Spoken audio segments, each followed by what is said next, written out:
So we had a trip planned to come down to the island on January 1st, 2025.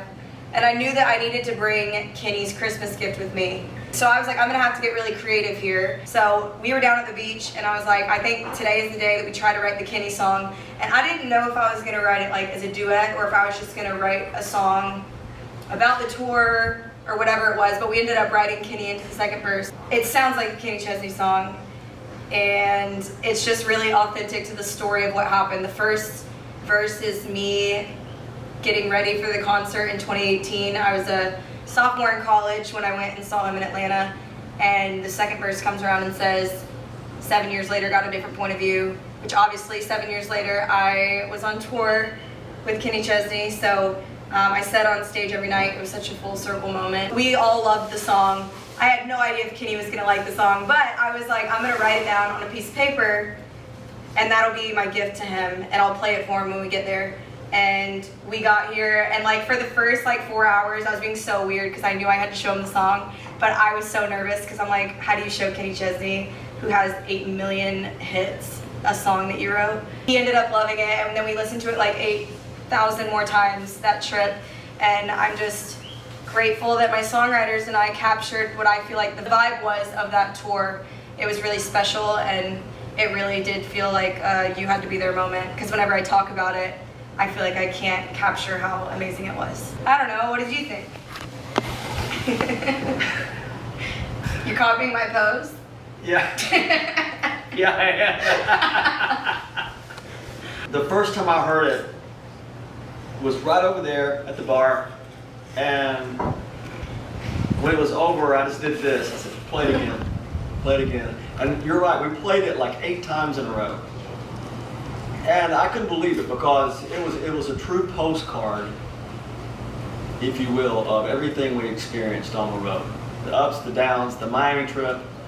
I mean, all of it. And the thing about it is I didn't know Megan, when we first started on the road.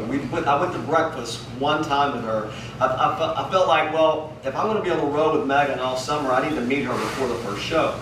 We met, that was like in February, and I didn't see her again until April.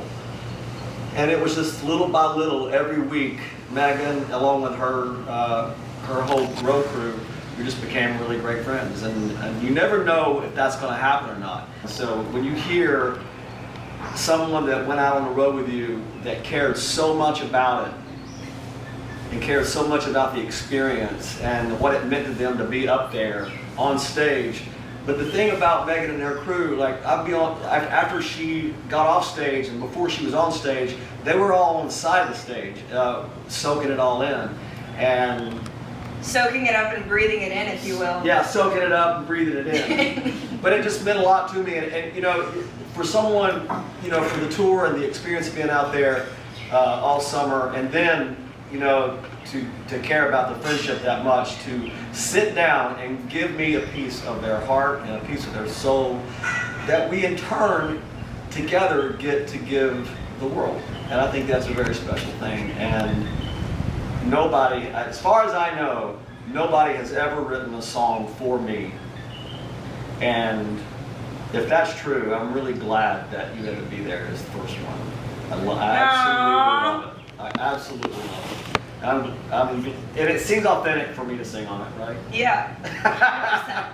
100%. I feel like it captures, especially too when you come in, you're like giving advice. I feel like we all learned so much from you and your whole crew of being on tour, and that's why we sat there. Obviously, I would listen to your songs 8 million times every single night if I could. But on top of that, we're just learning from you guys who have mastered it and trying to soak in every detail we can, because y'all have done it the right way, and we just feel grateful to have been there. Yeah. Best summer ever. It was an amazing summer. I would do it every single summer if I could. I know that in Foxborough, the 3 nights in Foxborough, Megan and I, and everybody that spent that summer together, but especially Megan and I, we said goodbye like 30 times. Right? So sad. At some point we had to leave. Oh my gosh, yeah. But I love you and I love this song. Thank you very much. I've thanked you 100 times. I've thanked you a million times. Are you kidding? There you go. You've like completely changed everything. I'm really glad that we became closer than this dining table. Me too. Yeah.